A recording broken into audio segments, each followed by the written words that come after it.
tey ñun techniciens dañ fi ñëw si ndigalu suñu kilifa yi donc monsieur le ministre de l'urbanisme, du logement et de l'hygiène publique mu ànd ak monsieur le maire de la commune de Saint-Louis avec aussi le gouverneur de la région donc le gouverneur a organisé un CRD si loolu effectivement ñu jox ñu instruction pour que ñu taxawal quand même bésub setal ñu waajal ko donc si loolu effectivement équipe technique yi ñu ànd sur le terrain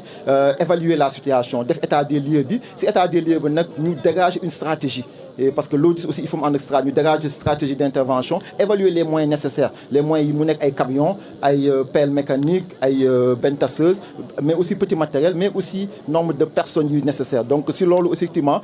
ñu engagé ko donc depuis une semaine gis ngeen ni que Saint-Louis bouge davantage donc les grandes artères sont nettoyées mais aussi surtout bésub setal bi dañ ko bëgg a def focus daaw parce que situation bu nekkoon daaw dafa jéggi woon d'ailleurs donc identifié nañ fi 18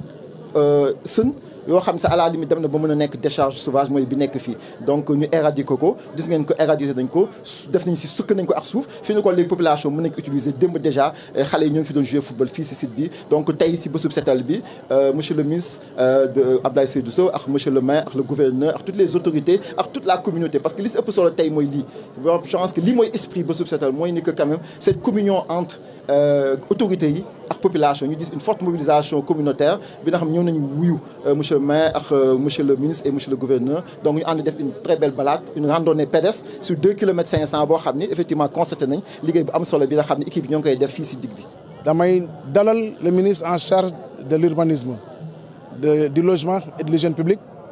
sama xarit sama frère Abdoulaye Seydou Sow tey mu ñëw fii ci Ndar ci 2e édition maanaam bésum set mu nekk loo xam ni président Macky Sall moo ko lancé première édition seetlu ngeen ko Dakar la woon 2e édition ñu tànn Ndar ministre bi ñëw ànd ak ay équipe am ñu gën a seetal dëkk bi damay wax ni Ndar maanaam ñun ba ñuy ñëw en 2014 dañu amoon slogan ñu ni Ndar leer nañ ak Ndar set wecc mënu ma woon wax ni avant tey jii que wecc bi amoon na setoon na Ndar set na mais tey jii mën naa wax ak force que Ndar set na wecc pourquoi parce que ministre bi ak équipe am à travers l'UCG ànd ak commune bi dañoo liggéey dëkk bi ba nga xam ne léegi mën nañu wax ni sax mën nga sax tëdd ci tali yi tëdd ci mbedd yi te doo am benn problème de saleté loolu dama koy sant ministre bi mais aussi di gërëm président de la République ci effort yi nga xam ni jàppale nañu pour ñu mën a egg ci lii di wax ni commune bi def na effort yu rëy jënd ay matériel ay benn tasseuse jënd ay benn satellite jënd ay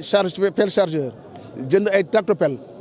ànd ci nag UCG matériel UCG ak personnel UCG ba ñu egg ci lii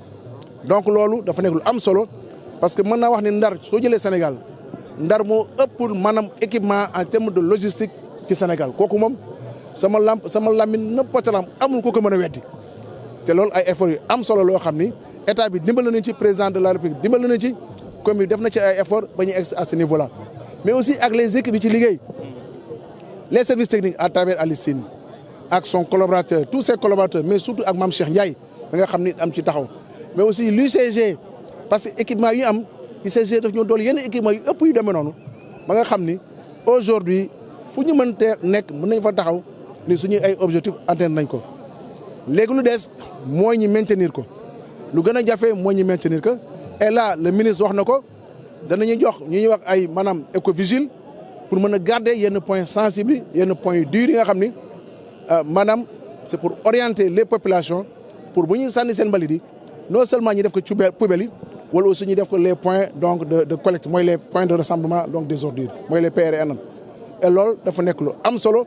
wane na ministre bi wane na pas-pas boo xam ni ànd ci taxaw pour ñu mën a gën a continuer di maintenir dëkk bi donc dans un état propre ànd ci nag tous les acteurs les conseils de quartier les ASC les organisations communautaires de base vraiment tous les acteurs yi nga xam ni dañuy jóg taxaw pour que suñu dëkk bi nga xam amuñu feneen pour suñu dëkk ñu fexe mu nekk dëkk boo xam day attractif bu attractivé rek macha allah ñëw Ndar dana yomb ñëw Ndar dana baax parce que bu nit ñi ñëwee maanaam day yokk les investissements day yokk maanaam koom-koomu dëkk bi te loolu dëkk soxla donc encore une fois maa ngi remercier bu baax le ministre Abdoulaye Seydou Sow ci taxawaayam mais aussi di delloo njukkal le président de la République parce que lépp moom la ñun ay exécutants dong lañu on est opérationnel pour mettre en œuvre maanaam sa politique mettre en œuvre sa vision pour le bénéfice des populations. waaw xam nga ci avril 2019 président dafa lancé programme bu mu tuddee Sénégal zéro déchet def ko ci Sénégal wetu Sénégal zéro bidonville mu dénk ko ministère de l'urbanisme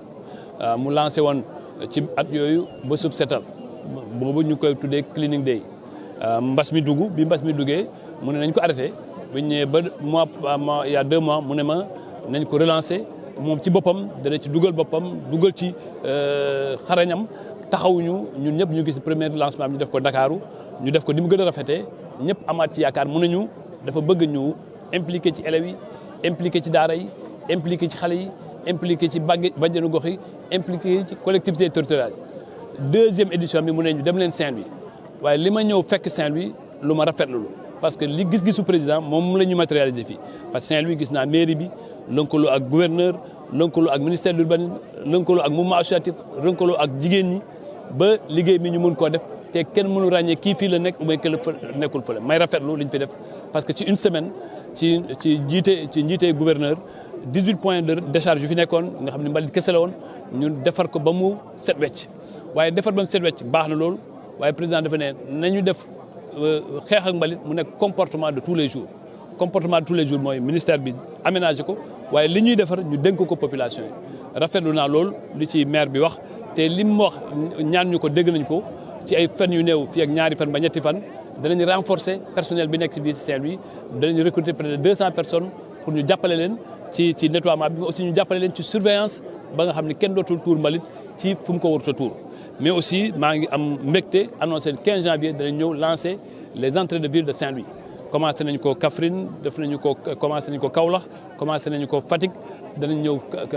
Saint-Louis le 15 te yaakaar nañ ci diir bu gàtt ñu war ko mën a pare Saint-Louis dëkk bu taaru la dañuy wax l'élégance c'est d'abord Saint-Louis buñ ci yokkee itam ñu tam suñu loxo ci propreté ci aménagement ci place yi nga xam ne place yu nekk ci biir dëkk bi yëpp ñu defaraat ko ba nga xam ne Saint-Louis dana toll ak fi ko maire bi yéene mais Saint-Louis dana toll aussi fi président am ambition pour Saint-Louis ñëpp xam nañu président am na ambition bu mag pour Saint-Louis parce que Saint-Louis dafa am lu mu représenté ci Sénégal am lu mu représenté ci Afrique am lu mu représenté ci àddina ngeen may ma nag vraiment ma félicité suñu équipe yëpp nga xam ne Ibrahima Diagne directeur promotion moo ko coordonné mu liggéey ak waa direction générale du cadre de vie liggéey ak UCG liggéey ak gouverneur ba liggéey bi yembee nii ci benn semaine ñu defi lu nga xam ne lu mucc ayib la maa ngi leen di féliciter bu baax a baax di leen wan suma satisfaction mais aussi féliciter gouverneur ci taxawaayam ci nu mu coordonné action yi ba tey ñu mën a am bés bu mel nii ci Saint-Louis may ñaan yàlla liñ fi def fii ak ñaari weer dañ fi ñëwaat xool est-ce que gars ñi séeréer yi ñëwuñu occupé waat def fi seen i mbalit yi waaye danañ ko xool danañ ko surveiller li maire wax ci lu nga xam ni mu ngi ñu koy ñaan danañ ci taxaw ba nga xam ni fépp fu amoon mbalit dootul amati mbalit mais li gën a am solo mooy population yi approprié ko jël ko def ko seen i mbiru bopp Sénégal bu setee ñëpp lay setal maa ngi leen di gërëm leen sant